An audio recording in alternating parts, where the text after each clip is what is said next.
I was photographing Katie Lohmann for another project, and she mentioned that she had a Supergirl or a superhero outfit and would love to do something crazy with my kind of flying, jumping type of photography. And I thought, well, that sounds interesting to me.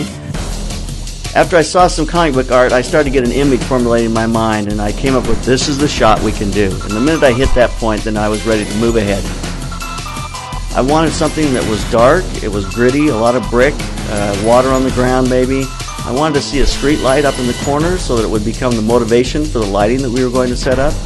When I got home and looked at the alley, it was all warm because it's very warm light, and I decided that I would push it when I processed the raw image and make it very cool. So I pushed it almost 2,000 degrees and made it very cool and kind of uninviting.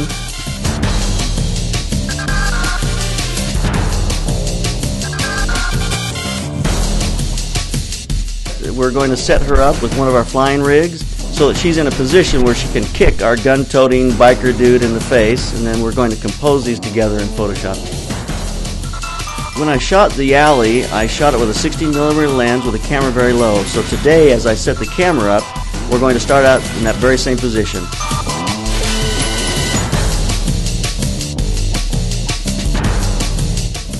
The first light we're going to set up is our key light. It's a high light, camera left. It's going to match our alley light. We put on this head a CTO.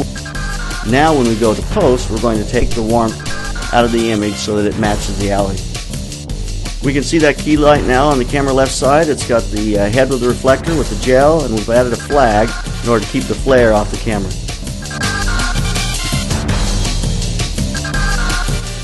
The next light we added is a rim light on the camera right side. We didn't put a full CTO on this, but a half CTO, so that when we color correct it, it's going to be even more blue than the key light. I also backed it off by a stop.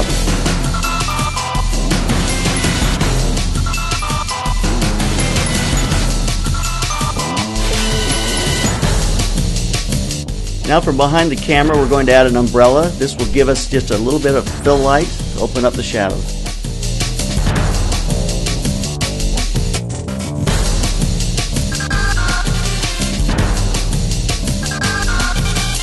Her face is just a little dark, and so we're going to add a small white fill card on a C-stand. We'll kind of push that in or pull it out just enough to open up her face where it feels like it's open, we can see it.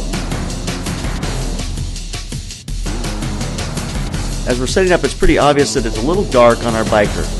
So we put a full piece of foam core on the ground horizontally to just open up the length of the motorcycle, his arm, his back.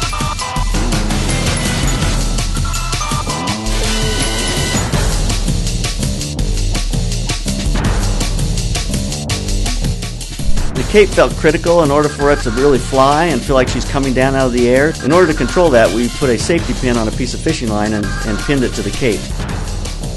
Because her hair is so light, we have a piece of black foam core behind it so we can outline it easier in the compositing process in Photoshop. We suspended on fishing line a series of shells that are going to look like they've been ejected out of our gun. They're not in the final place, they're just put on set to catch the right light and feel like they're in the right environment. But now in Photoshop we'll composite those in the exact spot coming out of the gun. It's always fun if we get to do gun blasts. So today we have a revolver that's going to shoot blanks to give us that muzzle flash that will be stripped in coming out of the gun.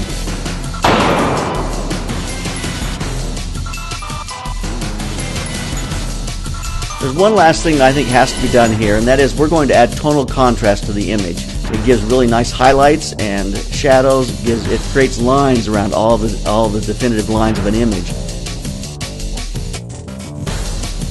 Here's our final image with the tonal contrast. I'm really glad Katie suggested this with a fun shoot. Just keep those cameras clicking, keep looking for new ideas.